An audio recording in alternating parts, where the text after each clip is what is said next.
I figured now is no better time than ever to start my new, simpler life out in the wilderness. So I ventured deep out into the open land, searching for the perfect spot to build my new home.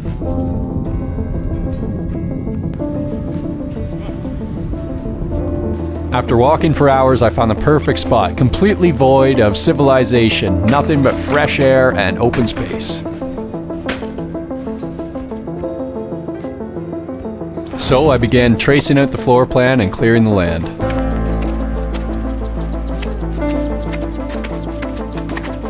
But who knew building your own home was going to be so exhausting? Now to start on the structure, but with lumber prices obliterating pre-COVID records, I decided I have to use what's around me to build my home.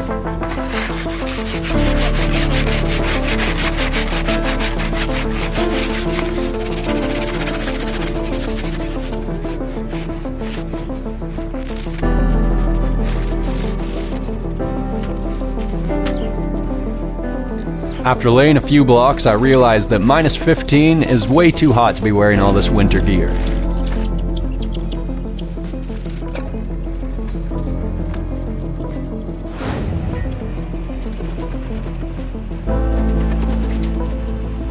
With the foundation complete, it's time to level it off and start working my way up.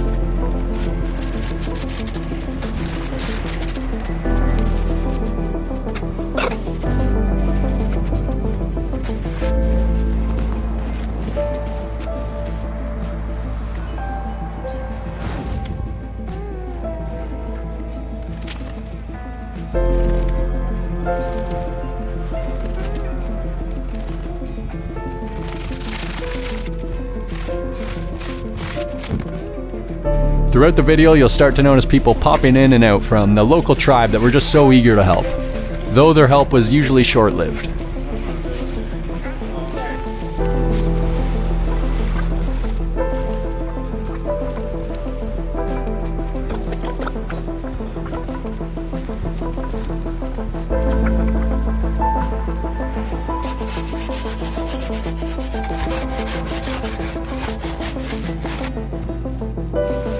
As I started to get higher, I could use this screwdriver anchored to the center point with a string to figure out the angle I need to start cutting the blocks at.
As it started to get higher and more horizontal, we realized that to stop the blocks from falling in, all we really had to do was prop up the first block and be holding on to the last block in the line, and all the rest would naturally stay up thanks to the arch.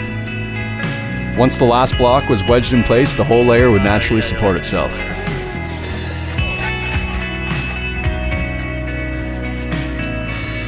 We also had to make sure the blocks were cut to a fairly consistent trapezoid angle and fill in any remaining gaps with some hard chunks of snow.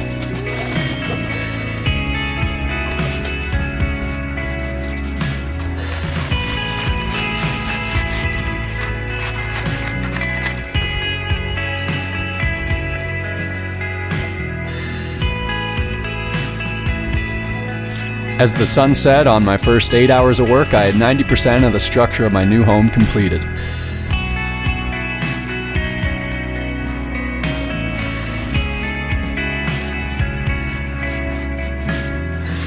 In the morning, I just had to cut some larger cat pieces to finish off the top.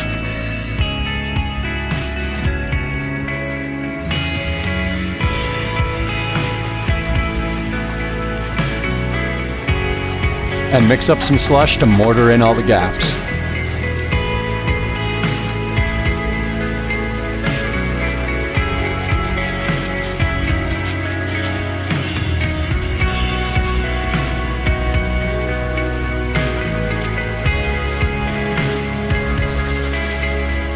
And after adding an entranceway,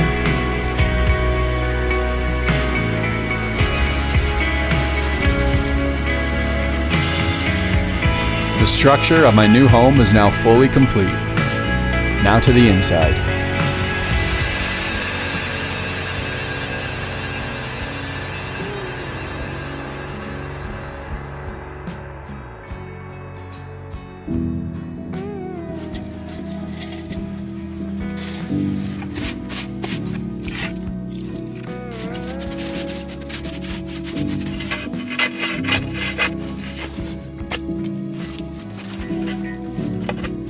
First, I'm going to install some heat. Those of you familiar with my channel will recognize this from another build.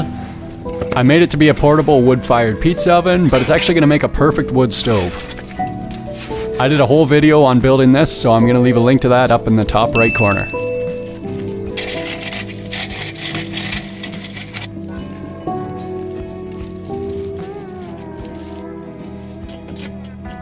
And using some pine branches, I can insulate the igloo from the heat of the smokestack.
Now I know people are going to say I said this was going to be an off-grid build, and I wasn't lying. This power comes from the nearest solar wind farm, definitely not the house next door.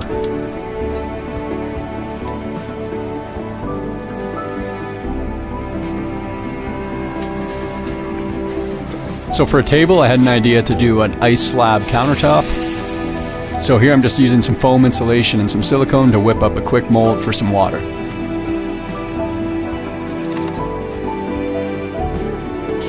And as I let that freeze, I'll start working on an easy little base for this table.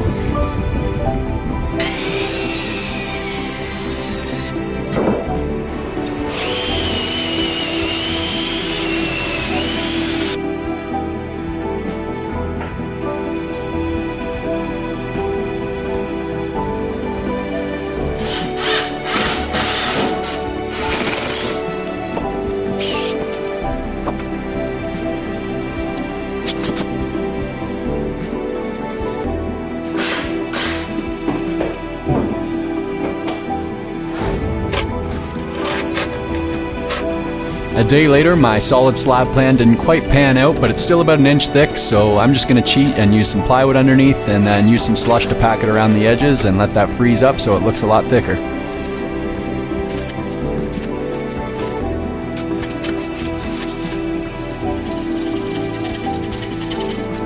And not too bad. Now all I need is just a little window. Using the same method as the slab table, I just froze up a little window,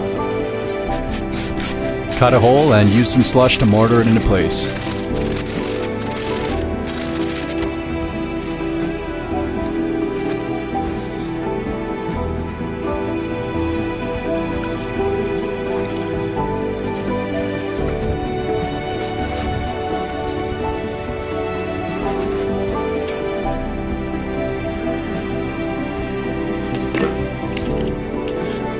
And after lighting up a fire, it's time to move into my new home.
So that's gonna do it for this video. I'm ready to start my life in my new igloo home.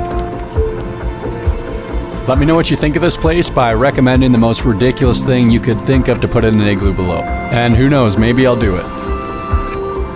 And for reference, on the night I shot this, it was -10 outside, and with the fire going, I could keep it about 3 degrees inside.